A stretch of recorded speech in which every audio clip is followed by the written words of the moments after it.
My name is Nissi. I'm 20 years old, and my title for the farm was, my last title was one of the Italian brothers.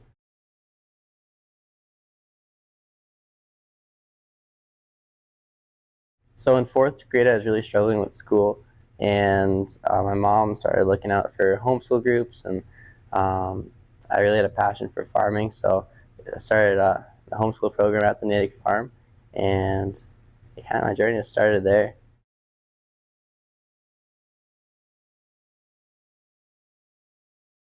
I remember when I first started out, we were just caring for the animals, doing the normal like chores in the morning and nights, um, and then working at the vegetable fields. And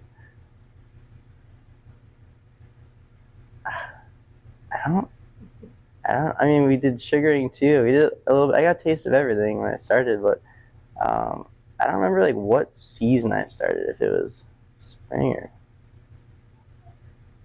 I want to say it was warm.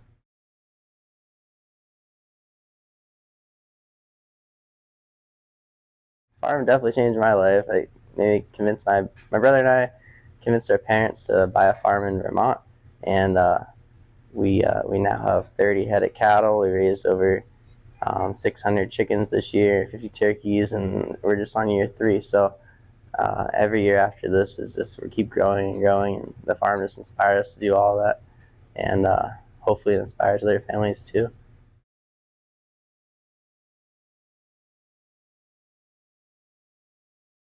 Oh my gosh, I feel like every community should have a local farm where everybody can go, especially the children, so they can grow up on it, and they need to learn. We need more farmers, and nobody's going into farming. It's scary.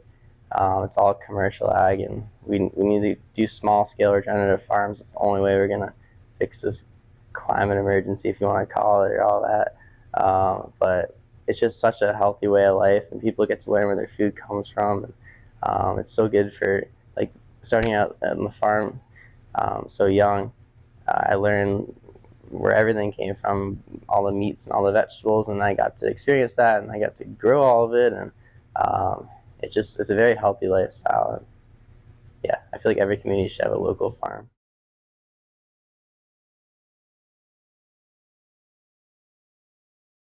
Work and talk. That's definitely the biggest lesson. What else? When you start something, finish it. Don't start 1,000 projects at once. Just start one thing and finish it all the way. And yeah.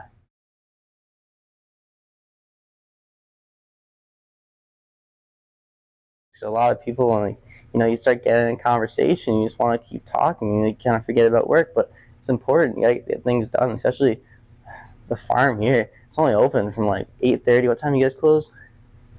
I mean, when the sun goes down. That's unacceptable. I'm talking like sunrise, sunset. So there's only so much time you can get stuff done here. You gotta just work, work, work. But no, work and talk. That was definitely a big lesson in my life.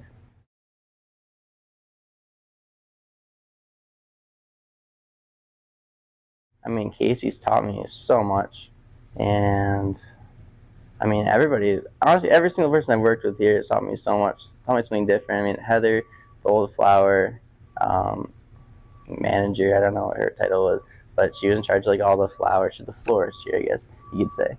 And she taught me so much. I mean, on the flower side of it, Casey taught me everything on the vegetable side, and I remember Audrey taught me everything on the animal side, along with Casey and Heather. Um, so everybody played their role to get me where I am in my life right now.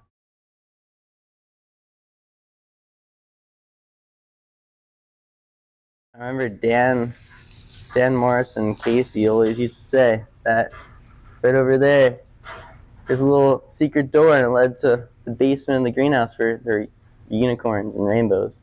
And I went down there one day with Leilon, and kind of disappointed.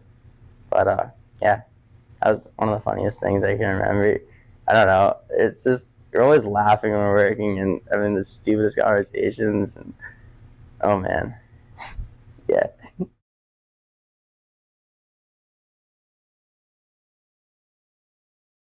I mean, I talked about it's super important for the younger generation to start going into this, and um, if there's like local schools around here. I know Riverbend, I don't know if they still have like they still have the classes come every couple weeks or whatever. But it's super important. We got to start bringing people to the farm. Having a place like this, people can come and able to see the vegetables and animals and all that, and just kind of like maybe like start like a group here, you know, maybe like the forest gnomes, or become, I don't know, a volunteer. Just spend like a week here, and your life's gonna change. It's amazing. I mean, so much good comes from this place.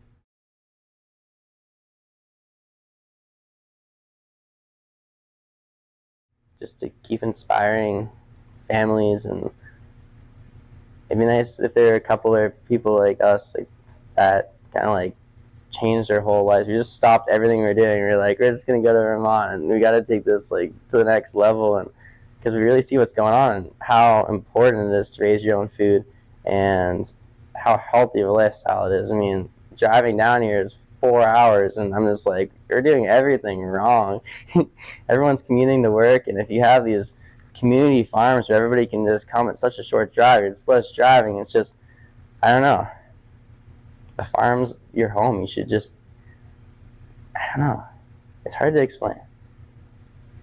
But the next 50 years, yeah, I guess just to inspire.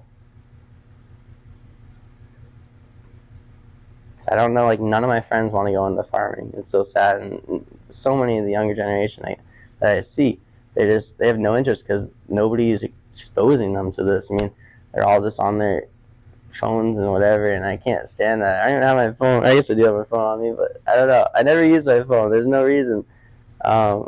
It's just get out of that and just go back to basics. Just start a group here and just go from there.